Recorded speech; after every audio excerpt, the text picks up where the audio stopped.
You're about to witness sports mastery in the making. The only birdies and eagles you're likely to see are those flying overhead as you're about to watch me suck at mini golf.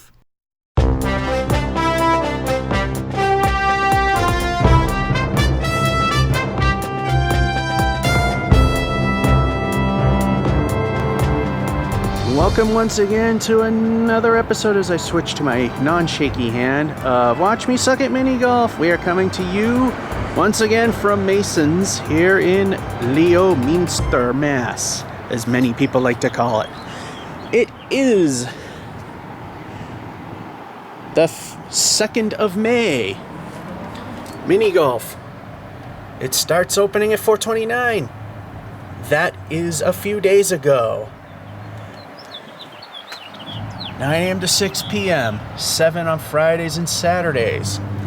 So that's what we're here for. They got it locked off, but it's supposed to be open. So, it says to ring the bell. Let's see if we're gonna get any luck. And we hear it. We'll be back once everything is ready. Alright, we're inside. Once again, we'll take a little look.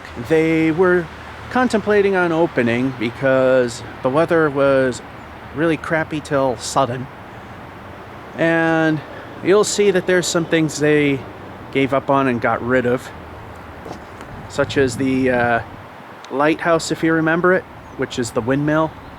That thing was so rotted out it nearly tipped over when I was last here doing a bowling video. So here we go.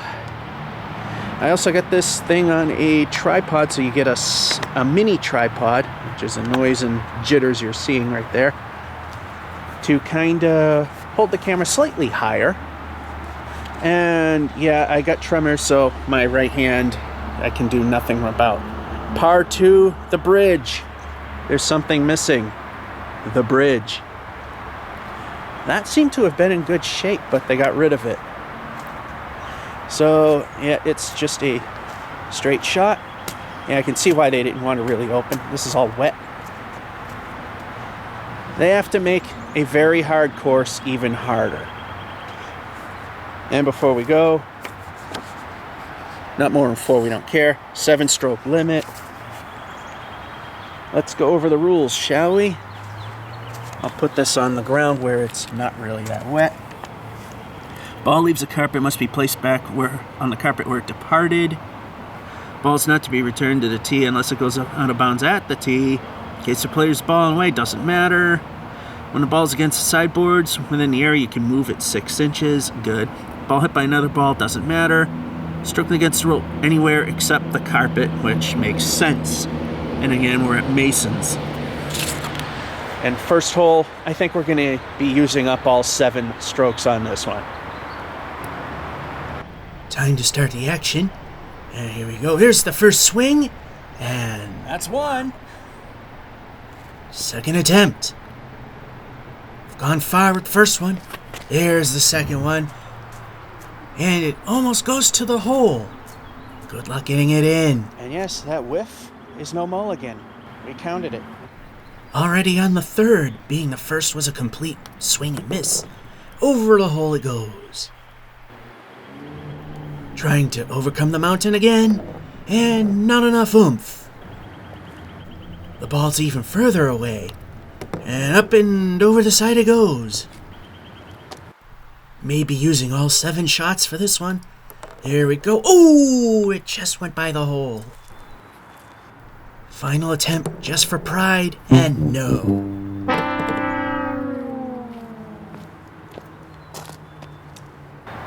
Hole number 2, Devil's Bend, par 2. It's a pain in the butt to show you that card every time, so just put a graphic.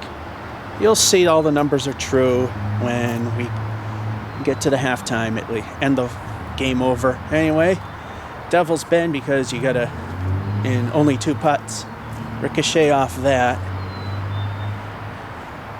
And then have enough momentum for the ball to hit the curve and go around the curve. And then right to the hole. This is actually a par 3, still tough. And the ball ricochets and doesn't quite make it to the bend. Second shot, it's gonna be a tough one. There it goes around the bend. Almost. Still quite a ways from the hole. This is for par. It's a ways from the hole though. There it goes, and ooh, it went in and out of the hole. Wow. This is for 1 over. Swing and so close, but so far.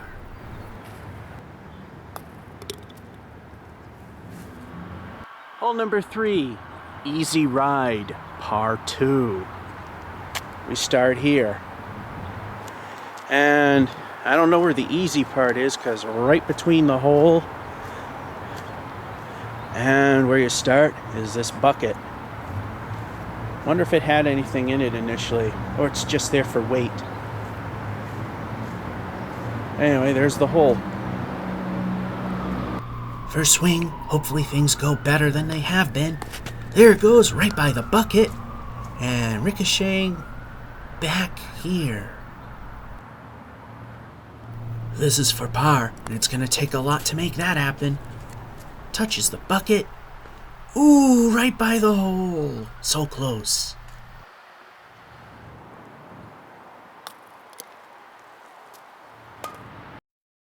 Or loop the loop, par 3. Start here. And you got 2 options. You can go that away and avoid this thing, or go that away and not avoid it, or that away and avoid it, or that away and will likely be where it goes the way you're not supposed to. Then it's straight, you ricochet off that corner over there, trip while showing off where things go, and there's the hole. Another tough one. First shot, 2 avenues, 3 ways to go, and we go for the loop. And then it bounces several times off the back and barely makes its way to the hole. Second shot, long way to the hole, and looking pretty good, and past the hole, but set up for a decent shot. This is for par, and makes it. Could this be a turnaround? Hole 5, narrow bridge, par 2. You gotta go over the narrow bridge, or if you hit the ball fast enough, be able to escape the vortex. And once you do either one of those, you'll try to get it in the hole. First shot, the bridge really isn't that hard. And it just barely goes over. It's not that hard, but if you're way off, it makes your day bad. Was a little off, still made it, quite a ways from the hole. This is for par. It's a challenge. Here it comes, and just not enough power.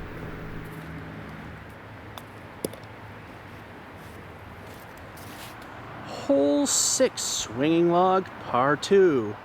I made a mistake the last time. I didn't swing the log because it's a manual thing. Anyway, as you know, some of the carpets from the previous season were really bad. This was one of them. They ripped it out. And this is the swinging log. It's supposed to swing by hand, but I've checked the clearance between the log and the hole. And this, after they ripped out the carpet, the log's non-factor. It could easily clear it no matter where it was, because I've done that to be sure, make sure everything could fit. If it didn't, swing the log beforehand. So, yeah, not needing to swing that log, pointless. Never done this on concrete. Nice ricochet and past the hole, and apparently concrete provides too little resistance. This is for par, very uneven surface, and nope. This is a very challenging surface, and miss again, but close.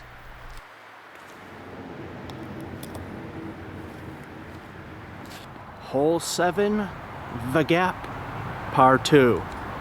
I mean, you guys do good with the alleys, but come on. You go over this jump, the sides will just put you in a gravel pit. I'm gonna fix that when it's time.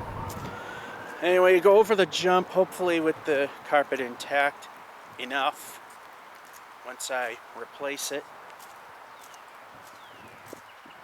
You go to the hole. That piece of carpet should have been removed. Anyway, up it goes, and did it make it? Looked a little weak. The answer is no, it didn't. This is for par. It's going to be very tricky. This time it does make it. And it comes pretty close to the hole. Too bad it wasn't the first shot. This is for 1 over. Ooh, it went over the hole. Ouch.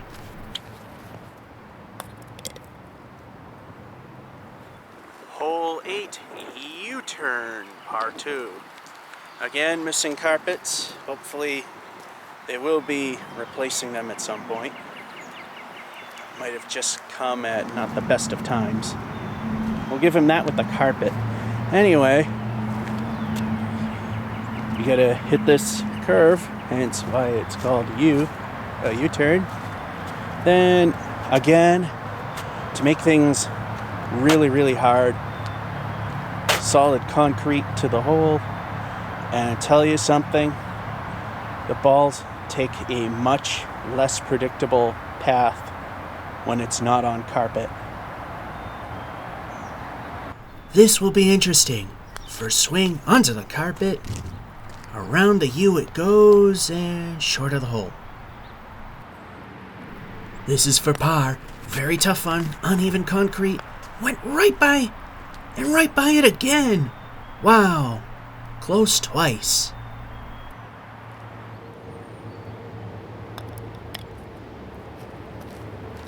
Hole 9, country school, par 3. Airplane.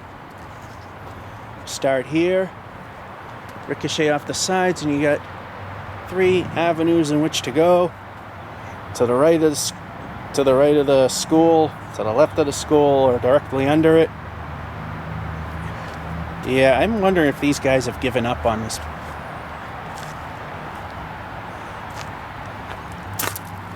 Anyway, tell it's not the best paint job in the world to begin with, only 2 colors. And you come out this way, directly to the hole. So in theory, you want to go underneath the building. So far, the front 9 has not treated us well. There's the first shot, and it still hasn't. Second shot, just as bad as whiffing it, and out of bounds again. This is for par and very unlikely. Got to the other side of the building, only to roll back. Yet another unlikely hit. Here it goes, and oh, in and out again. That has happened so many times. 5th shot. What a disaster. And it just goes by again.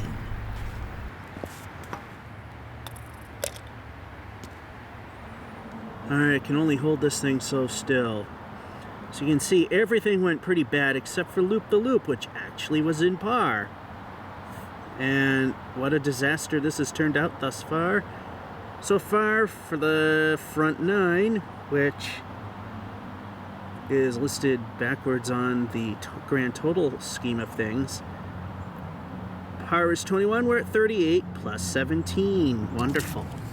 Anyway, this is hole number 10, bowling pins, par 2. And here's the hole. You start, of course, here. And we ricochet off that, hopefully. And it's a straight shot to the hole. And yes, just like last time, there's just one thing missing from bowling pins, and that's bowling pins. No bowling pins on the bowling pins course. That should make things easier. Anyways, it ricochets off and falls quite a bit short of the hole. This is a very long shot for par. There she goes, and not enough to get to the hole. For 1 over. And he gets it. Hole 11, Sidewinder, par 2. Start here. And as you go down, it banks hard to the right, which then banks a little less significantly to the left. And then you're at the hole. Lining up the putt, and away it goes. It's hitting everything just right. And it's coming close, and it missed the hole by several inches, but it came close on the way back. For par, and that's the second time that we got par so far today. Men on a roof. And completely unrelated, hole 12, the so-called lighthouse, which was the windmill. And as you saw in the beginning, it's out of commission. In fact, when we go further up, I'll have it a better look in detail in the much worse condition than I thought it was in. So this is a par 3, which is probably going to be the easy hole. Now that the windmill / lighthouse is gone, you can clearly see where it was and the path that the ball takes. It just hooks ever so slightly and goes to the hole. So you know when I do this, it's going to turn out to be a disaster. So there's the hole. No windmill lighthouse should be easier. Anyway, it went past where it would have been, so it was non-factor, and not bad setup. Chance at an eagle, and it goes in. That ball went where the quote-unquote lighthouse / windmill would not have been anyway, so that was actually non-factor that it wasn't there. Anyway, crooked arrow, hole 13, par 3. And there's the plane again. We start here, and this is a very long one.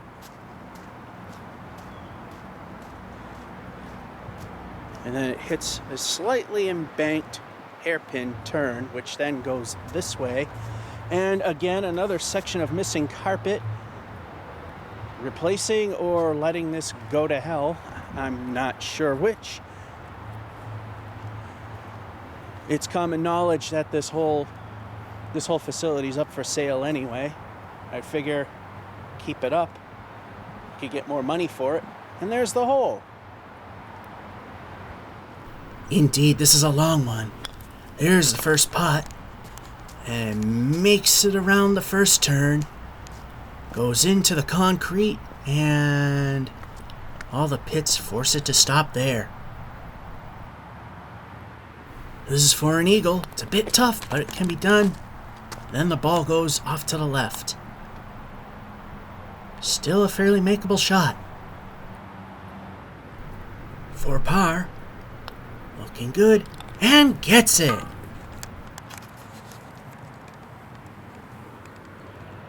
Hole 14, Wishing Well, par 2. Start here. And the wishing well is nothing more than a prop. It doesn't really do much of anything to the ball's travel, except if you're hitting the extreme left and right, where you've got a little bend in the course due to the angled wood there. And you can clearly see in there if need be, if somehow the ball got trapped. And then it comes out here. And if you're straight enough with the delivery, should line up with the hole. And it's an elevated hole, so it'll make it that much harder. Lining up what should be a fairly easy hole. There it goes, off the side, and very close to the hole, but not quite. A little far, but doable. This is for par. It's a little tough. Nonetheless, it's been made.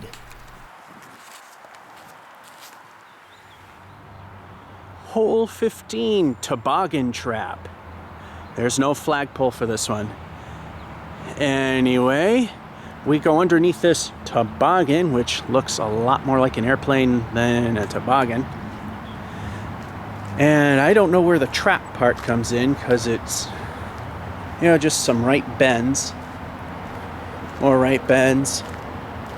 Badly maintained carpet there. Then again, another place I frequented last year is starting to show wear and tear as well. So that's kind of normal stuff there. And here we are to the hole. All right, underneath the plane there is something I've probably never noticed even the first time I recorded Watch Me Suck here, is there's a square patch here, but it's a full sheet of carpet. So apparently there was some form of trap here at one point.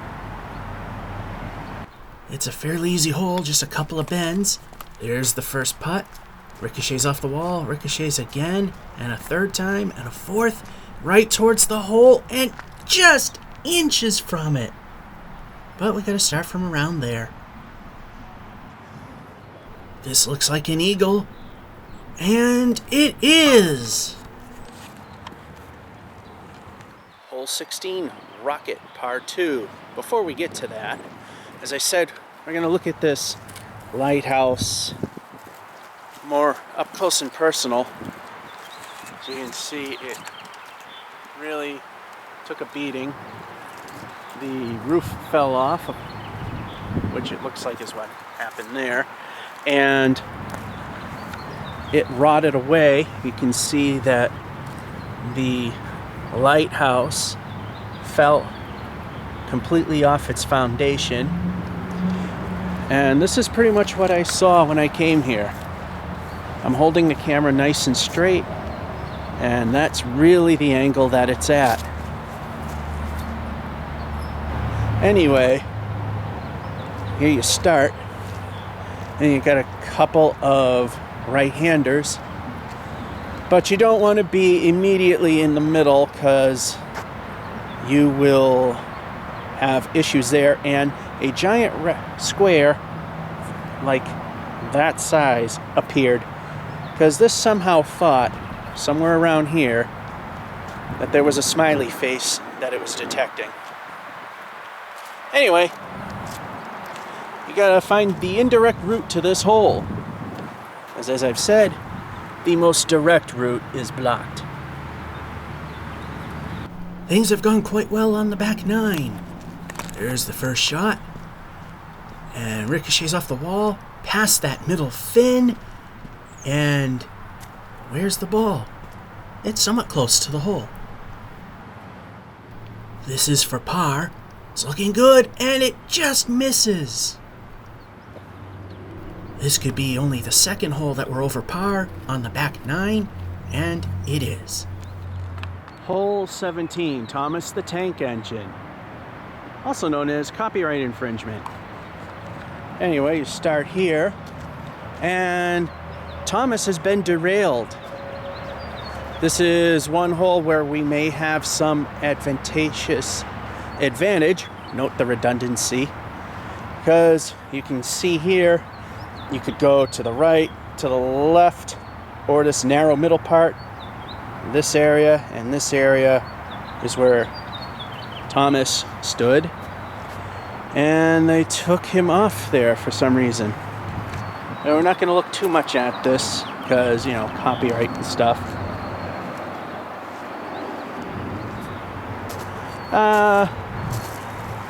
It's not as good as I thought it looked, but it's still not bad.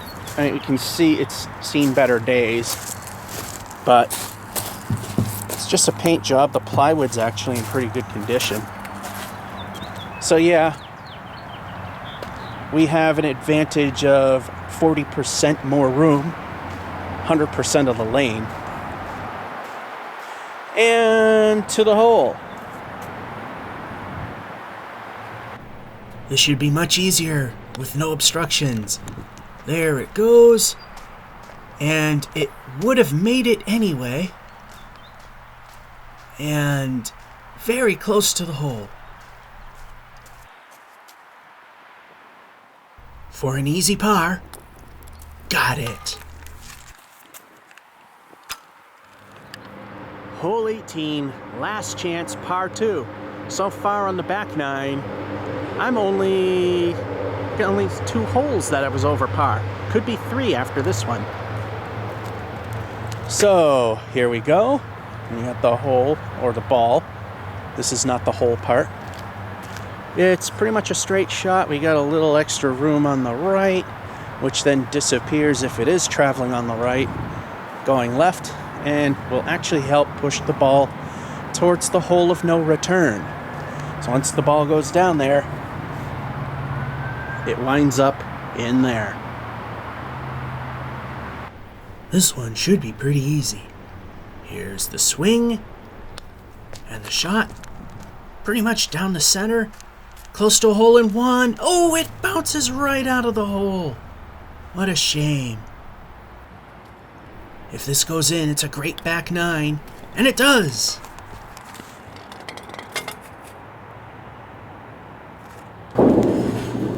All right, we are in the bowling alley to finish up this show.